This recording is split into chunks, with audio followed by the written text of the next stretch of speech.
भारत की युवा पीढ़ी को भी प्रेरित करने का बहुत बड़ा काम किया है।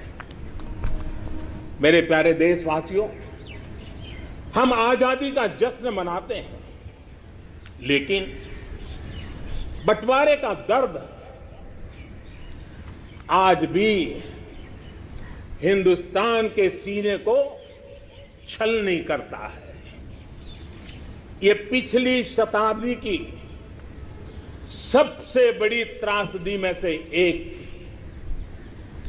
आजादी के बाद इन लोगों को बहुत ही जल्द भुला दिया गया। कल ही भारत ने एक भावुक निर्णय लिया है। अब से हर वर्ष 14 अगस्त को विभाजन विभीषिका स्मृति दिवस के रूप में याद किया जाएगा। जो लोग विभाजन के समय अमानवीय हालात से गुजरे, जिन्होंने अत्याचार सहे, जिन्हें सम्मान के साथ अंतिम संस्कार तक नसीब नहीं हुआ, उन लोगों का हमारी स्मृतियों में जीवित रहना भी उतना ही जरूरी है। आजादी के 75वें दिवस, स्वतंत्रता के दिवस पर विभाजन विभीषिका स्मृति दिवस का तय होना ऐसे लोगों को हर भारतवासी की तरफ से आदरपूर्वक श्रद्धांजलि है। मेरे प्यारे देशवासियों, प्रगति पथ पर बढ़ रहे हमारे देश के सामने और विश्व में पूरी मानव जात के सामने कोरोना का ये कालखंड बहुत बड़ी चुनौती के रूप में आया है। भारतवासियों ने बहुत संयम, बहुत धैर्य इसके साथ इस लड़ाई को लड़ा भी है।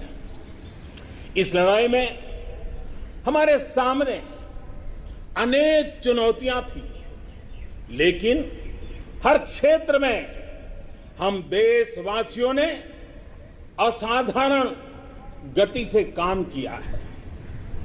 हमारे वैज्ञानिकों ने, हमारे उद्यमियों की ताकत का ही ये परिणाम है कि भारत को वैक्सीन के लिए आज किसी और देश पर हमें निर्भर नहीं होना पड़ा। आप कल्पना कीजिए, पल भर सोचिए, अगर भारत के पास अपनी वैक्सीन नहीं होती तो क्या होता। पोलियो की वैक्सीन पाने में हमारे कितने साल बीत गए थे।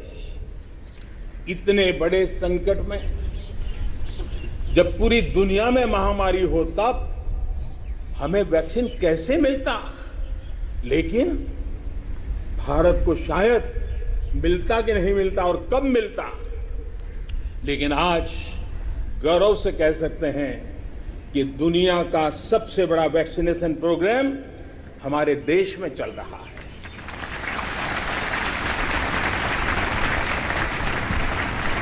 54 करोड़ से लोग, 54 करोड़ से ज्यादा लोग वैक्सीन डोज लगा चुके हैं। कोविन जैसी ऑनलाइन व्यवस्था, डिजिटल सर्टिफिकेट देने की व्यवस्था आज दुनिया को आकर्षित कर रही है।